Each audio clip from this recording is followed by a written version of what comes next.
दोस्तों, सरकारी कर्मचारियों और पेंशनर्स के लिए एक बार फिर से बड़ी खबर सामने निकल कर आ रही है।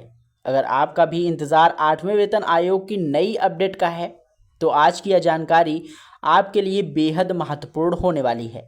इसलिए वीडियो को आखिरी तक जरूर देखिए, क्योंकि बीच में एक ऐसा अपडेट है जो आने वाले समय की पूरी तस्वीर बदल सकता है। स्वागत है आपका विद्याधाम चैनल में।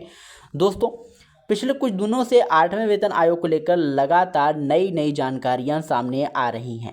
आयोग की बैठकों का दौर भी जारी है और अलग अलग कर्मचारी संगठनों से सुझाव लिए जा रहे हैं। लेकिन इसी बीच एक ऐसी खबर सामने आई है जिसने सभी केंद्रीय कर्मचारियों और पेंशनर्स का ध्यान अपनी ओर खींच लिया है। जानकारी के मुताबिक आयोग ने कर्मचारियों से जुड़ा जो महत्वपूर्ण डाटा सभी विभागों से मांगा था, उसे जमा करने की समय सीमा अब बढ़ा दी गई है। पहले यह अंतिम तारीख जो है 30 जून 2026 तय की गई थी, लेकिन अब मीडिया रिपोर्ट्स के अनुसार इसे बढ़ाकर 31 जुलाई 2026 कर दिया गया है। हालांकि अभी तक आयोग की आधिकारिक वेबसाइट पर पुरानी तारीख ही दिखाई दे रही है और नई तारीख का अपडेट जो है अपलोड नहीं किया गया है। यहीं से सबसे बड़ा सवाल खड़ा होता है, अगर संबंधित विभाग समय पर डाटा ही उपलब्ध नहीं करा पा रहा है, तो आयोग अपनी रिपोर्ट तय समय सीमा के भीतर कैसे तैयार करेगा? क्योंकि किसी भी वेतन आयोग की सिफारिशें केवल बैठकों के आधार पर नहीं बनती, बल्कि कर्मचारी से जुड़े वास्तविक आंकड़ों का विस्तृत अध्ययन करने के बाद ही अंतिम रिपोर्ट तैयार होती है।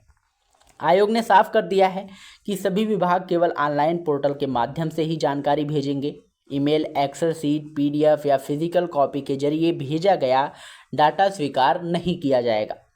यानी हर विभाग को निर्धारित पोर्टल पर ही पूरी जानकारी अपलोड करनी होगी।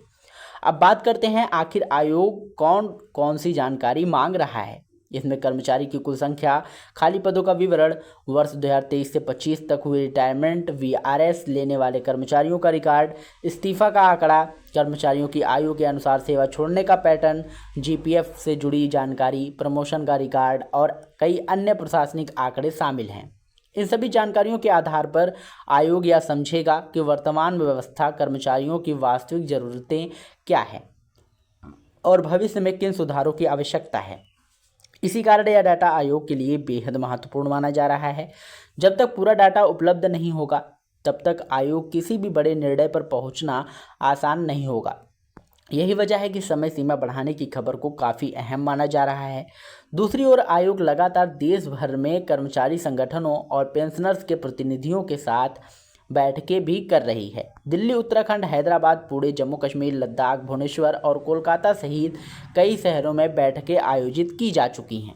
इन बैठकों का उद्देश्य कर्मचारियों की समस्याओं, सुझावों और भविष्य की ज़रूरतों को समझना है, ताकि अंतिम रिपोर्ट अधिक संतुलित और व्यवहारिक बन सके। जैसा कि आप जानते हैं कि 8वें वेतन आयोग का गठन नवंबर 2025 में किया गया था और आयोग को अपनी रिपोर्ट तैयार करने के लिए 18 महीने का समय दिया गया है। सिफारिशों के अनुसार 1 जनवरी 2026 से प्रभावी माना जाना है, लेकिन अगर शुरुआती प्रक्रिया में लगातार देरी होती रही तो आगे की समय सीमा पर भी इसका असर पड़ सकता है। हालांकि अंतिम फैसला आयोग की कार्यप्रणाली और सरकार की प्रक्रिया पर ही निर्भर करेगा। फिलहाल सबसे महत्वपूर्ण बात यह है कि तारीख बढ़ाने की खबर मीडिया रिपोर्ट्स में सामने आई हैं, जबकि आयोग की वेबसाइट पर अभी तक पुरानी जानकारी ही दिखाई दे रही है। ऐसे में आने वाले दिनों में आधिकारिक अपडेट का इंतज़ार रहेगा। अब आप हमें कमेंट करके ज़रूर बताइए कि आपको क्या लगता है कि इस देरी का असर 8वें वेतन आयोग की रिपोर्ट पर पड़ेगा या फिर आयोग तय समय सीमा के भीतर ही अपनी सिफारिशें सरकार को सौंप देगा।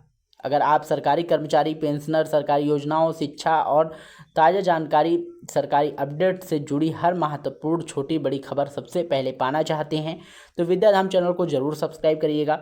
वीडियो पसंद आया तो वीडियो को लाइक कर दीजिएगा और अपने दोस्तों के साथ शेयर ज़रूर करिएगा। और अगर आपको इससे रिलेटेड कोई भी क्वेश्चन हो तो कमेंट बॉक्स में ज़रूर पूछिएगा। हमारी टीम आपकी पूरी सहायता करेगी।